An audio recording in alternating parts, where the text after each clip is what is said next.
Hello and welcome to 60 Minutes or Less, a podcast from Birthday Cake for Breakfast. I'm Andy Hughes, and for episode 12 we turn to music hotspot Lancaster for, wait for it, our egg-cellent guest, Holly Ross of the Lovely Eggs. Forgive me the pun, as you'll soon hear, Holly is not fond of them. Along with husband David Blackwell, Ross makes up the other half of the Lovely Eggs, a two-headed rock and roll monster that's been ripping it for 15 plus years, with a handful of records under their collective belts and collaborations over the years with Pigs x7 and living legend Iggy Pop. Their new album, Eggsistentialism, is out now via their very own Egg Records, a stormer to add to their varied collection. A number of its singles have even bothered the official UK chart's top 10 in vinyl sales. Bloody hell, that's a mouthful. A flying visit for this episode as they were deep into the final promotional push, the interview schedule coinciding with their sending of a mammoth amount of records out to their loyal fanbase of eggheads by hand. We were happy to catch Holly for half an hour over Zoom the week they released the album, to talk about Ivor Cutler, egg-based puns, DIY, soul-searching and their efforts to save the Lancaster Music Co-op. If you like what you hear, tell your pals, bring it up to your colleagues at work, and don't forget to share it all over the internet. Right. Enjoy. So if been all right, are you in the just seen that post on Twitter? You're on the Royal Mail. Oh my God, yeah, yeah. Well, it's all over now. Well, until the next run, but that's been a lot of orders, so yeah, Yeah, last big push. that's it. How's it going with everything in terms of that sort of thing? It seems excessive. It is a bit excessive. It is a bit excessive, I guess, and it's felt a bit overwhelming, but you've got to be grateful for it. Do you know what I mean? Because ultimately, we feel so supported and loved by people who buy our records. So it's kind of nice, but also it's come on at a point where we haven't even got a chance to take anyone on. Do you know when you haven't got the time to be like, maybe we could get someone to help us with this? Nope, it's too late for that. We've just got to do it all ourselves. You can't get like a Saturday Boy or something like that to... Well, I guess we could, but it's the time. Things have got to be done now. And we haven't got time to think about getting anyone to help because we haven't got the time to think about getting someone to help. So we've just got to get stuck in. So yeah, it's been a bit mad, but maybe for the next release, I'll learn a little bit and we'll prepare ourselves better rather than having to do it all ourselves. So I'd like to start. I mean, obviously we have already started, but with a thank you because I discovered Ivor Cutler because of a feature you guys did with Manchester music site Silent Radio almost a decade ago. All right. It was that song "A Wooden Tree," and ever since then it's just like been, well, for a year maybe mildly obsessed. It's thankfully dropped off a little bit now, but yeah, was always remember him because of you guys, just because of that. Oh yeah, I totally love Ivor Cutler. He's amazing. He really does see life through different glasses. It's really important to see life in a warm way. Do you know what I mean? Really, you can see anything through whatever lens you want it to, whether it's a negative situation or a positive situation. You know what I mean? People can choose to see stuff how they want. And he had a very bizarre and amazing way of looking at life, I think, which comes across in the lyrics to all his songs, and they're very relatable, I think. And just like his whole outlook and his aesthetic as well was just there was something quite comforting about it, wasn't there, as well? Yeah, I guess because it felt very normal, but he made life magical because life is magical, really. I guess that's what we think in the Lovely Eggs, that life is pretty magic. It's just depends how you see it, and you've just got to take comfort and treasure in those beautiful little everyday moments rather than getting down about them. Mm. And his records were full of, I've just been listening to the Minutemen actually, and these 1 minute little magical tales, where me and my partner are always singing, that song about how much he loves bugs and believes in bugs and stuff. Yeah, strange outlook, but a good one. Yeah, totally.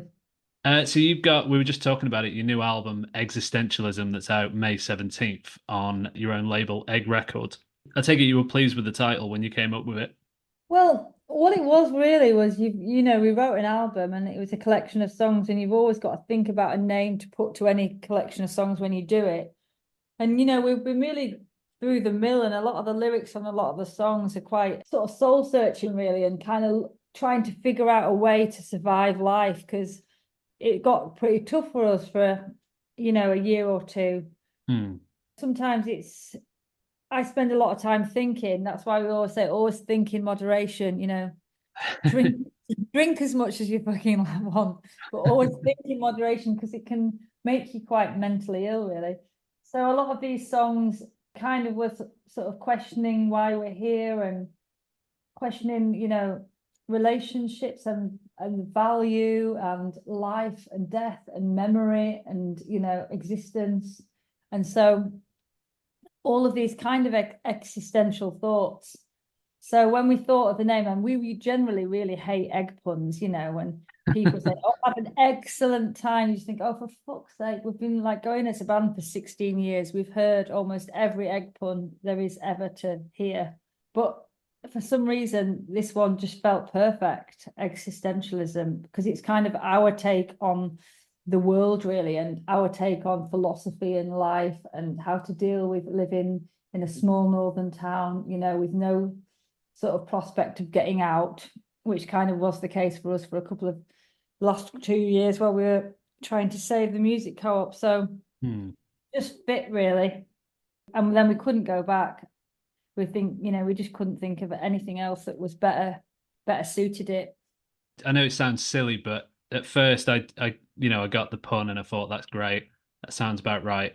And then it wasn't until like I've had the record on a few times over the past couple of days, and it wasn't until I was walking the dog earlier that it kind of clicked into place, because the closer on the album, I Am Gaia, it touches on what you've been talking about and some very relatable points as well for a lot of people, I'm sure. Regrets of not going further and daily struggles. And you've described my mood wave as well as a brain on a surfboard trying to navigate the barrage of daily shit that gets washed up every day. Yeah. You've said elsewhere that it's an album that catches you at your lowest and most vulnerable, but at the same time, it's also a hopeful record about survival and moving on through things. Do you think that this is kind of a funny question, but do you think that you are kind of viewed as like a fun-loving fuck it band, or do you think that people are definitely willing to go along, on that journey because, like you say, it's so relatable and such? Well, I hope that they are, because that's how it is, and I feel like we've got such a good relationship with our fan base that they know when time, what it's like when times are shit. Do you know what I mean? I think they all do. It's honesty. I mean, we always I think this is the most honest record we've made and the most vulnerable record we've made. And I guess when you do get like known to be like a fun band, or like basically when we go on tour, we like to have a party. Who doesn't? Like, for us, just being in a band is a dream. We'd never moan about being in a band because we don't have to work a full-time job, which we've done a lot. I've done a lot of jobs, and this is the best of them. So when we go on tour, obviously we've got free booze. We're in hotels every night. We're meeting people that we've not met before, or some people that we're reuniting with, like friends and stuff. We're playing music to everyone who wants to hear it. It's joyous. And that's why I guess people like our live shows and say that we come across fun, because we're always having fun. But I guess, yeah, sometimes life is really fucking hard. And I guess we have found it really hard. And it's all to do with really saving the music co-op, which has got us in this shit position, really. Yeah, and so we like to think that as artists, we don't make work to like please other people, if you will. We make work to please us. And I don't think we even had chance to think about pleasing anyone with this new record. It just came out of us. It was like a diary entry. And then like once you've written it and you listen to it and you think, shit, this is like pretty heavy and pretty personal and pretty dark at times. And then you think to yourself, like, well, how are people going to receive that? But if you're a good artist, you don't care about that. And I think that's what we've kind of done. And I just hope that people are into it, but I think they will be because it's honest, you know.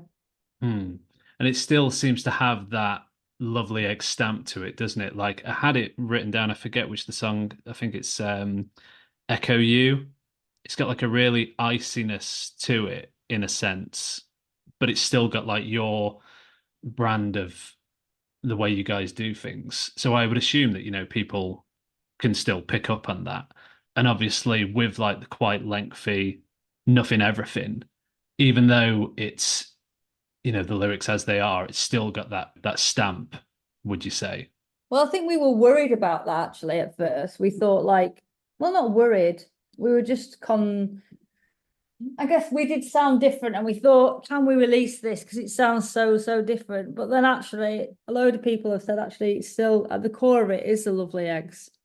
And I think that's the same thing. It's like one of those big long pork pies with an egg in the middle. At any point you cut through it, the essence of us is still there, So it does sound different, but ultimately we made it, like it's my voice, it's David's drumming, it's me playing guitar, and it's just us in it, I guess, just on a different road for a bit, because you can't always be on the same road emotionally or anything really. You can't remain on the same road, and we wouldn't want to. If we were doing like songs like we've released on our Cobb Dominoes album, or even a load of, really fierce sort of punk thrashy songs that are more like on Eggland, it's boredom for us, we're not really interested in treading over ground that we've covered before. We want to do new ground and just hope that people come with us. But if they don't, then that's not really our concern, like, I guess. Yeah, but I take it that you seem to have like such a fierce fan base, and I think the first time we'd heard of you, or I'd heard of you rather, was over a decade ago. My friend Ben had one of your fuck it scarves. It's still the photo I've got as him on my phone. And I remember seeing you at Psych Fest in Manchester last year, and someone was there with either like a fuck it scarf or a fuck it t-shirt, and people All right. were so like fiercely backing you. So that must be crazy as well to have that sort of backing for people to just follow you into whatever you've got going, which is obviously evidenced, I'm sure, by how many orders you've been doing this week. Yeah, I guess it is. It's amazing. Like it's lovely, and it's sincere. The sincerity we feel from our fans is amazing. But I also guess we're doing something different in a way. Like the process is completely different to a lot of other bands, Mm. And it's not just the process, but it is the ethos as well. Because I guess it's not just about self-releasing, because a lot of bands are doing that these days purely for financial reasons, because it doesn't make sense for them to be on a record label, or a record label won't sign them anymore, or a record label won't give them an advance anymore. But that was never we are not, certainly not doing it for that. Like, I guess we're doing it because we want absolute 100% freedom. Do you know what I mean? We want 100% creative control, really, and freedom. And that's why we're doing it. And I think that the people who support us back the idea of that approach to doing anything like in life, whether, I guess we're doing it, I wouldn't say for the right reasons, but for reasons that aren't like capitalist, or they're not associated with making money. You know what I mean? I don't know. I don't really know what I'm trying to say, but I think we feel that our fans respect the way we do stuff and our ethos as much as they like the songs. Do you know what I mean? Yeah. And do you think a lot of that as well comes from the fact that you are showing people as well that it is DIY, and not only have you got an assembly line of people trying to, pack these records for you, or that pretty much consists of you and David and like a few of your friends, but as well as that, with the way you post on socials on tour, do you think that's an important aspect, showing people just how DIY it is? Well, I just think it's not like a badge of honor or anything, DIY. It's just showing it how it is for us, I guess. And there's a lot of bullshit in the music industry. And I think a lot of people think oh, this is how it is if you're assigned to a label, or this is how it is if you're not, or whatever. And we kind of just want to demystify it all, and just to show people that if you want to and you're prepared to work really hard, then you can self-release, have no one doing it apart from you, and off you go. It's possible. You don't need all these barriers that, oh, I don't know. We don't know anyone. Who the fuck do we know? We live in Lancaster. Do you know, it's like the Twin Peaks of Northern England. There's no one here and no one to connect to. We don't know anyone, but you just have to focus on what you are and what you're doing. I think that's what we're trying to do, is trying to show people that if you want to fuck off the music industry too, that it's totally possible. A lot of our social media is showing that, and then showing the ups and the downs and the reality of it. The reality of a bank holiday Monday spent printing out labels, and you turn your back, and the printing machine just spews out hundreds and hundreds and hundreds of labels that you hadn't printed, and you don't know who they are, what packages they relate to, or anything. That's the reality, and we like to show all of it. We like to show this, a massive huge crowd at the Ritz in Manchester. We like to show that from the view from the stage, and we like to show the printing machine printing out shit tons of labels without our control, because that's the reality of it. It's like life. There are good moments, there are absolutely shit moments. There's fighting fire moments when you think, I'm going under, I can't do this, I'm losing control, what the hell, when you're surrounded by thousands of parcels and you've lost count of which ones you've labeled. And then, there's standing on stage, say at the Ritz in Manchester, and all these people in front of you wanting to hear your song. So we're just documenting the whole of it, I guess. To show that it's a ride, isn't it? Being in a band generally. But it's doable. If you want to do it this way, it's possible. You don't have to associate with the industry wankers if you do not want to. But obviously as well, you've got to put the graft in. You do, absolutely. Yeah, you can't do it without graft. No way. And you both seem very much like grafters, I would say. And do you think that comes from just because you've both been cracking on for, did you say it was 15 plus years with the Lovely Eggs? I think it might be 16. Oh no, actually, I think it might be 16 years or something like that, or even 18 years actually. I think it was 2006 when we started going. Bloody hell. Yeah, so that's like 18 years, isn't it?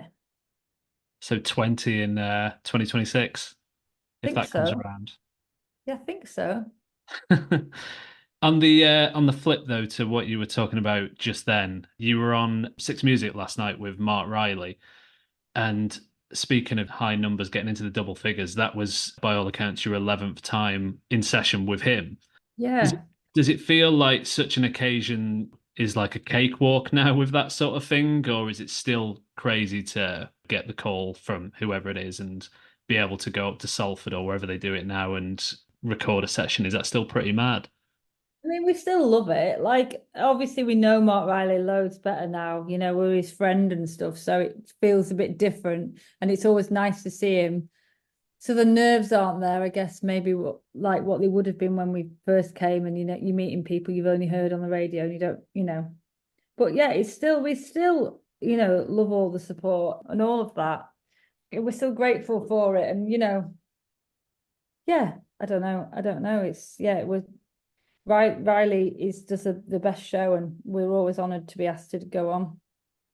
And I take it the importance of those platforms is totally not lost on with the ethos that you and David have both got. Oh yeah, totally. I mean, with Six Music, we don't know where we'd be without them, really, because for us, it's given an opportunity to get our band out to people who might like it, just put it out there for people who might be into it. And then we've got loads of fans and stuff because of that, who've discovered us through Six Music. Without Six Music, or without the support of so many of the DJs on there, because it's not like just Mark Riley, it's like Iggy Pop, Chris Hawkins, Craig Charles, they all play our stuff sort of regularly on their shows, and And it's just massive for us. It just means that doorway is opened. You could almost cry with gratitude, like, because that's all bands, and I can tell you this now, up and down the country, it's all they ever want is just that opportunity, that door open. And it's so shut for so many people, so many good bands, just getting on festival bills, for example, most of them are all sewn up by booking agencies.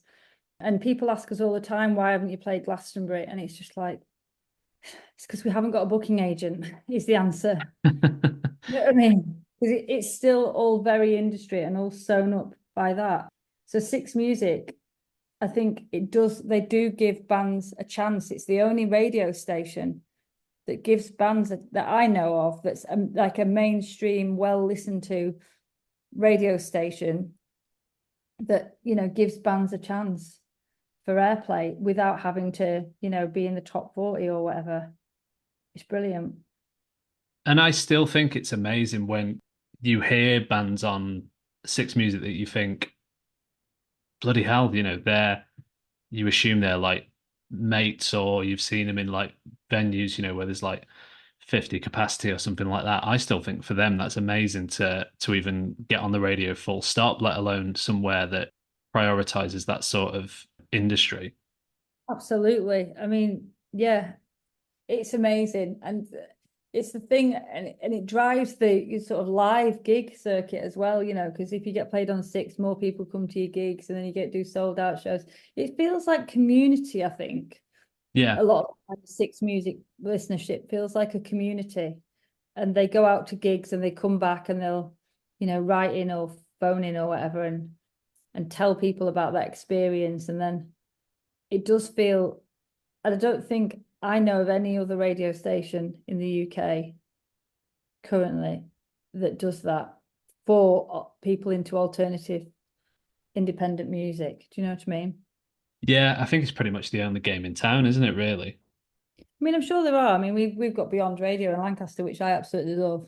But just for like Lancaster, stuff going on, and they play a real mixture of music, but it just gives people the chance to have a try at being a DJ, I guess, or like learn the ropes, if you will.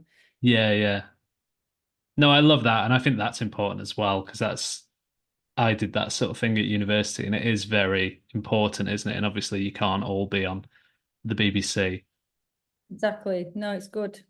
So, one of the big stories that came out for the last couple of years with you guys, and something you've already talked about, was the Lancaster Music Co-op, and it's the community-based rehearsal rooms and recording studio that opened in the mid '80s, which has been under a lot of trouble over the past 5, 6 years. Yeah, that's right. Since 2018. Since 2018, yeah. You've both been making music there since you were kids, like, and you've even temporarily put writing and recording on hold whilst you were stuck in this kind regards hell, doing all this bureaucracy of Yeah. sending emails and such. So how has that whole thing been to you? I'm sure you're sick to the back teeth of talking about it, but it's clearly something that's so important to the pair of you. Yeah, it is. We both met there. David worked there. We recorded all our albums and Lovely Eggs albums up until it shut there. I recorded a lot of all the stuff we did, all the demos we did with Angelica. I recorded at the Music Co-op. It's what it means for me. It's what it represents, which is equality across the board and access to music, because it's like a non-profit making studio and rehearsal room, so anyone can go. So that's young kids, up to old pensioners, anyone can use it, and it's really cheap, so you don't have to, people on no income or low wage can go. We always used to have a rate for low wages as well, and the cheaper times during the day when we knew that people signing on could access it, they were always cheaper than like after 6, when it would just be for people who were. And it just when it got threatened and we got issued with an eviction notice in 2018, it felt like Lancaster City Council was just stamping out any alternative spirit in Lancaster, and that broke our hearts, and we just wanted to fight for it, and that's what we did. And we literally fought, and then they said, okay, we hear you, we'll repair the building immediately, we'll give you a long-term lease for a long time so you can get funding and stuff. We support you. And every single councillor in the chamber put their hand up to support, and they passed this motion where they'd give us a long-term lease and repair the building. And then after 5 years, they still hadn't done it. So we were back on to fight after fighting the eviction. We were back on for fighting again, you know, to say, look, you promised all this shit and you haven't done it. Like, what the fuck is going on? And then they worked out that the money that they'd budgeted for it wouldn't be able to stretch to cover the price of the repairs, because of COVID, all the cost of materials had gone up massively, like doubled or trebled. So then they just said to us, well, you do it. If we give you a long-term lease and we give you the money we were going to spend on it, and then you can get some funding from elsewhere. So we did apply for some community ownership funding, and which we got.